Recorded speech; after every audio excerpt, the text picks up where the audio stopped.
generalni sponzor oddaje je Lumar. Dober dan in lepo pozdravljeni.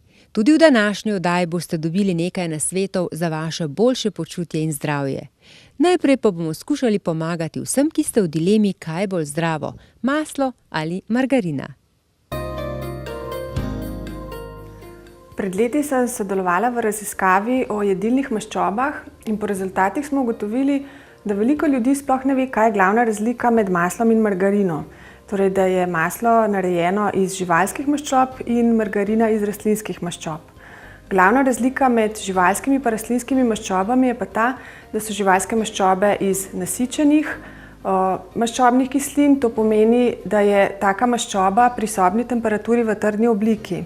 Rastlinska olja pa so tekoča, ker so iz nenasičenih rastlinskih maščob in zato je v bistvu glavni problem, glavni izziv, ki ga ima industrija margarin, kako ta tekoča rastlinska olja spremeniti v neko mazljivo strukturo maščobe, kot je margarina. Klasična industrija margarin uporablja predvsem dva postopka, da iz teh tekočih rastlinskih olj dobi kakovostno margarino. To sta hidrogenizacija in transesterifikacija. Žal pa sta ta dva postopka precej škodljiva. Hidrogenizacija oziroma strjevanje maščob je kemični postopek, pri katerem s pomočjo katalizatorja visoke temperature in pritiska iz tekočih rastlinskih olj dobijo trdnejšo obliko maščobe. Pri tem pa nastajajo transmaščobne kisline, ki so zelo škodljive za zdravje, saj dvigujejo raven slabega holesterola. Transesterifikacija je drug postopek, pri katerem v bistvu spreminjajo strukturo maščobnih kislin in dobivajo maščobne kisline, ki se v naravi sploh ne pojavljajo. To pa z namenom, da dobijo tako maščobo, da točno določijo, pri kateri temperaturi se bo maščoba stopila, pri kateri temperaturi bo kristalizirala in tako naprej. Se pravi, v bistvu dobijo neko maščobo, ki jo nikjer v naravi ne moremo dobiti.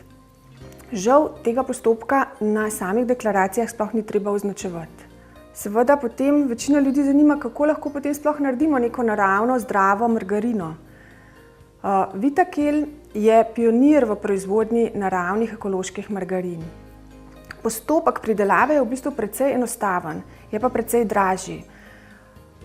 Maščobo strjujejo tako, da mešajo hladno stiskana tekoča rastlinska olja z rastlinskimi maščobami, ki so na sobni temperaturi v trdni obliki.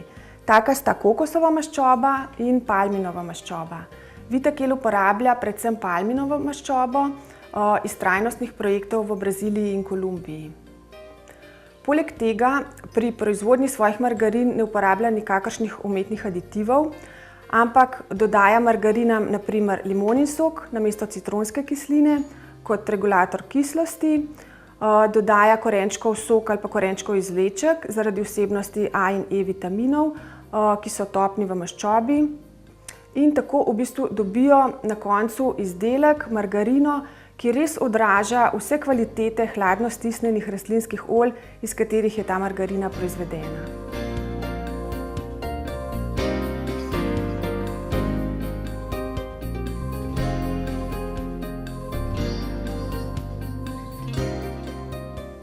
Kdor se želi izogibati živalskim maščobam, torej uporabi masla, mu vsekakor svetujemo, da uporablja zdrave, ekološke margarine, ki so narejene iz hladno stisnjenih, ekološko pridelanih rastlinskih olj, ker taka margarina je res zdrav izdelek in sodi v neko kvalitetno, zdravo prehrano.